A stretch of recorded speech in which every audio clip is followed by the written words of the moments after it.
पाकिस्तान जो अल्लाह के राज़ों में से एक राज है, इसकी सलामती का ज़ामिन अल्लाह ताला की ज़ात के बाद अगर कोई है तो वो इसके गुमनाम हीरोज़ और पाकिस्तान का एटमी प्रोग्राम। मुल्क अजीज़ का एटमी और मिज़ाइल प्रोग्राम हमारा वो असासा है कि जिसकी कामयाबी का सेहरा उस वक्त की सियासी क़यादत से लेकर अफवाज पाकिस्तान और कहूटा रिसर्च लेबॉर्ट्रीज़ के तमाम साइंसदानों के सर बनता है। दुनिया आज भी हैरान है कि एक ऐसी कौम जो कर्जों में जकड़ी हुई थी, वो किस तरह ऐसी कामयाबी के साथ दुनिया का बेहतरीन एटमी और मिज़ाइल प्रोग्राम चला सकती है। तो इस कामयाबी के पीछे था पाकिस्तानी कौम का जज्बा। डायरेक्टली इनडायरेक्टली पाकिस्तान को मजबूत बनाने के लिए हर पाकिस्तानी ने अपना हिस्सा डाला था। और हम सब की आज की वीडियो में आपको एक इंतहाई खूबसूरत दास्तान सुनाएंगे, जिससे आपको मालूम होगा कि पाकिस्तान के एटमी प्रोग्राम में गुजरावाला के एक लोहार का क्या अहम किरदार रहा है। डॉक्टर अब्दुल कदीर खान जब एटमी प्रोग्राम में एक मुश्किल का शिकार हुए तो वो कौन लोहार था और उसने डॉक्टर अब्दुल कदीर खान की किस तरह मदद की, ये आपको तफसील से बताएंगे। लेकिन आगे बढ़ने से पहले रेड बटन पर क्लिक करके और बेल आइकॉन को प्रेस करके हम सबके सब्सक्राइबर जरूर बनिए, ताकि ऐसी इंटरेस्टिंग वीडियोस आपको फ्यूचर में भी मिलती रहें। पाकिस्तान का एटमी प्रोग्राम 1972 में मुनीर अहमद खान की सरबराही में शुरू हुआ और पहला काम पाकिस्तानी साइंसदानों ने एटमी ईंधन की तैयारी के लिए कारआमद ताबकार मवाद बनाने वाली मशीन गैस सेंट्रीफ्यूज पर तहकीक से शुरू किया। ये मशीन मधानी के असूल पर काम करती है, जैसे मधानी दूध में से मक्खन निकालती है। गैस सेंट्रीफ्यूज ताबकार मवाद को इंतहाई तेजी से गोल सिलेंडर के अंदर घुमाकर कारआमद और गैर कारआमद एटमों को अलग करती है। मशीन जितना तेजी से घूमेगी उतना अच्छा काम करेगी। पाकिस्तानी साइंसदान GA आलम ने अपने तौर पर 1975 में गैस सेंट्रीफ्यूज बनाकर 30,000 चक्कर फी मिनट पर घुमा ली। GA आलम ने पहले कभी ये मशीन नहीं देखी थी, सिर्फ अपनी किताबी मालूमात पर इतनी पेचीदा मशीन बनाकर कामयाबी से चलाई। 1975 में डॉक्टर अब्दुल कदीर खान ने पाकिस्तान के एटमी प्रोग्राम में शमूलियत अख्तियार की। उसी साल उन्होंने GA आलम से मुलाकात की और उनकी बनाई हुई गैस सेंट्रीफ्यूज देखी। GA आलम का डिजाइन काम तो करता था, मगर फी मिनट 30,000 चक्कर नहायत कम थे। इस रफ्तार से एटमी ईंधन बनाने में बहुत तवील अरसा लग जाना था। साथ ही साथ रियाजीदान खलील कुरैशी की कैलकुलेशन रहनुमाई के लिए मौजूद थी और उसे देखते हुए हिसाब लगाया गया कि गैस सेंट्रीफ्यूज को कम से कम 60,000 RPM पे घुमाना पड़ेगा। तजुर्बात किए गए, जब भी गैस सेंट्रीफ्यूज मशीन के अंदरूनी पंखों को तेजी से घुमाया जाता, मशीन टूट फूट जाती। बिल्कुल वैसे ही जैसे कि कच्ची रोटी को तेज घुमाया जाए तो पहले इसकी गोलाई बढ़ती जाएगी और फिर ये पतली होकर टूट फूट कर बिखर जाएगी। 60,000 चक्कर फी मिनट पर पाकिस्तानी गैस सेंट्रीफ्यूज के अंदरूनी पंखों का यही हाल हो जाता था। पाकिस्तान के तमाम बड़े साइंसदान सर जोड़कर बैठ गए और मसले का हल तलाश किया। कई तरह के हिसाब लगाए गए और सभी इस बात पर मुत्तफिक हो गए कि एल्यूमिनियम धात का जो मुरक्कब एलॉय पंखे बनाने में इस्तेमाल हो रहा है वो कमजोर है। कई महीनों की जद्दोजहद के बाद एक नया एल्यूमिनियम मुरक्कब बनाया गया, जो हिसाब के मुताबिक पंखे की शक्ल में ढालकर 1 मिनट में 60,000 बार गोल घुमाया जाए तो नहीं टूटेगा। और जब तजुर्बाती तौर पर मशीन चलाई गई तो कुछ दिनों तक कुछ ना हुआ, लेकिन कुछ दिन मुसलसल चलने के बाद ये मशीन भी पहले वाले डिजाइन की तरह जोर बर्दाश्त न कर पाई और टूट फूट गई। सब साइंसदान हैरान रह गए, हिसाब के मुताबिक ऐसा होना मुमकिन नहीं था। डॉक्टर अब्दुल कदीर खान जो मेटलर्जिस्ट यानी खुद धातों के माहिर थे, वो भी हैरान रह गए कि इतनी मजबूत धात कैसे टूट गई और साइंसदानों का हंगामी इजलास बुलाया। मसला वक्त का था। इंडिया 1974 में एटमी धमाके कर चुका था और उस साल के बाद कोशिश के बावजूद हमारी एटमी ईंधन बनाने वाली गैस सेंट्रीफ्यूज को मसाइल दरपेश थे। मसला जल्द हल करने वाला था। इजलास में पाकिस्तानी रियाजीदान, धातों के माहिर और एटमी साइंसदान सब शरीक थे और सब ने मशीन के नक्शे, कैलकुलेशन, धाती मुरक्कब, हर चीज का जायजा लिया, मगर मसले का हल समझ ना आया। इजलास में मौजूद चंद अफराद ने एक अजीब बात कह डाली। पहले मिसाल दी कि जिस तरह लाइलाज मरीज को जब डॉक्टर के पास से दवाई नहीं मिलती तो वो हकीम, नजूमी, आमिल किसी के पास भी जाने से गुरेज नहीं करता, इस उम्मीद पे कि शायद कहीं से हल निकल आए। क्योंकि इस वक्त हमारे पास भी इस मसले का हल मौजूद नहीं और वक्त भी हमारे पास नहीं है, कोई पता नहीं कब भारत एटम बम बनाकर हम पर बरसा रहा हो। चुनाचे कुछ नया और गैर मामूली कदम उठाना पड़ेगा। उन लोगों ने बताया कि हमें गुजरावाला के एक लोहार का पता है जो जद्दी पुश्ती लोहार है और धात के हर काम में माहिर है। ढलाई, खरादिया, धात का कोई भी काम हो, इस लोहार से माहिर बंदा हमने नहीं देखा।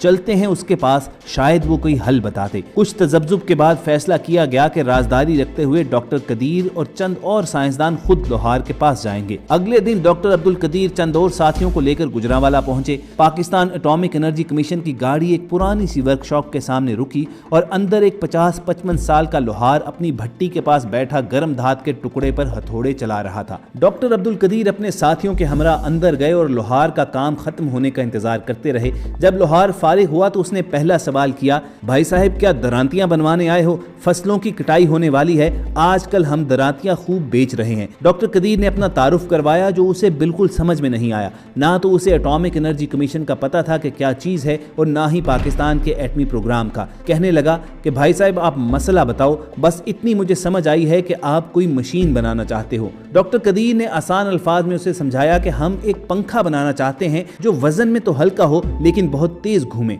लोहार ने पूछा कि वैसा पंखा जो गाड़ियों के इंजन में लगा होता है? वो मैंने एक ग्राहक के लिए बनाया था, ढलाई भी खुद की थी और धात भी खुद तैयार की थी और इंजन में लगाए भी थे। मेरा पंखा आज भी चलता है। डॉक्टर अब्दुल कदीर समझ गए कि ये लोहार टर्बो चार्जर की बात कर रहा है जिसमें पंखा लगता है जो 1 मिनट में 1 लाख मरतबा घूमता है, लेकिन वो पंखा चंद मिनटों के लिए घूमता है।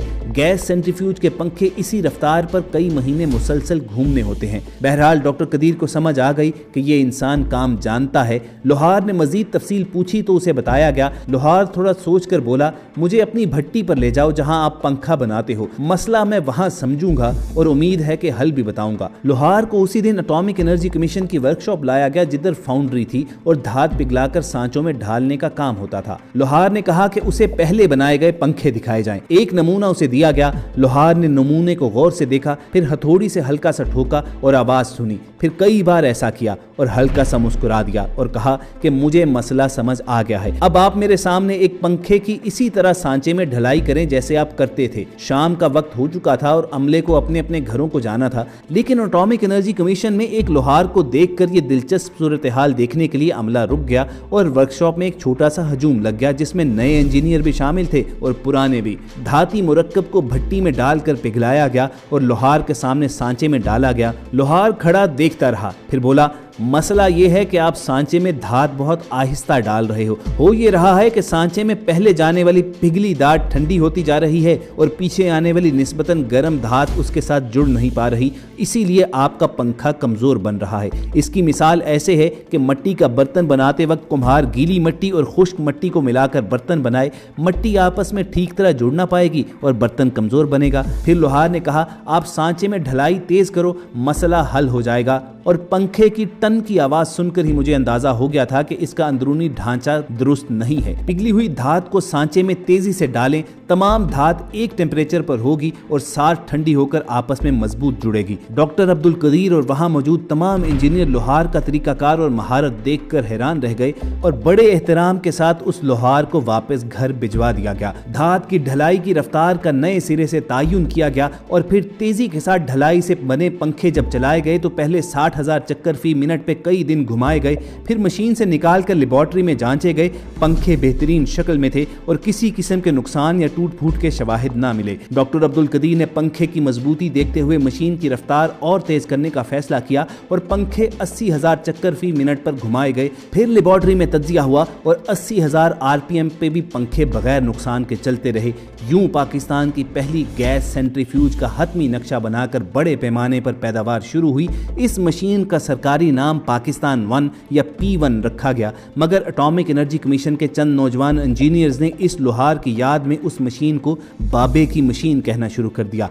एक हुनरमंद के तजुर्बे ने मशीन की तैयारी में कई महीने का वक्त बचा दिया। सन 1978 में पाकिस्तान का एटमी ईंधन बनाने का कारखाना मुकम्मल और बड़े पैमाने पर काम करना शुरू हो गया। कतार दर कतार हजारों की तादाद में खड़ी बाबे की मशीनें अफजूदा यूरेनियम उगलने लगी। उस पाकिस्तानी गैस सेंट्रीफ्यूज के डिजाइन में बाद के सालों में मजीद बेहतरी लाकर रफ्तार और बढ़ा दी गई और आज गैस सेंट्रीफ्यूज P4 2 लाख चक्कर फी मिनट पर घूमते हैं। पाकिस्तान के तजुर्बाकार हुनरमंदों की अहम दिफाई मंसूबे में शामिल होकर उनके जद्दी पुश्ती इल्म से मुस्तफीज होने की रिवायत जारी रही। लिक्विड ईंधन से चलने वाले गोरी मिसाइल बनाने के बाद जब ठोस ईंधन वाले शाहीन मिसाइल बनाने की जरूरत पड़ी तो भी यही फैसला किया गया कि नए सिरे से तहकीक की जाए। मुख्तलिफ पुर्जे बनाने में अवाम में मौजूद तजुर्बाकार मिस्त्री, लोहार, वेल्डर और दीगर कारीगरों से मदद ली जाए। इसी हिकमत अमली की वजह से फिर शाहीन मिसाइल भी इंतहाई कम वक्त और कम लागत में बना। तो ख़वातीन हज़रात, ये थी पाकिस्तान के एटमी प्रोग्राम में एक गरीब बूढ़े लोहार के किरदार की दास्तान, जो यकीनन आपको दिलचस्प लगी होगी।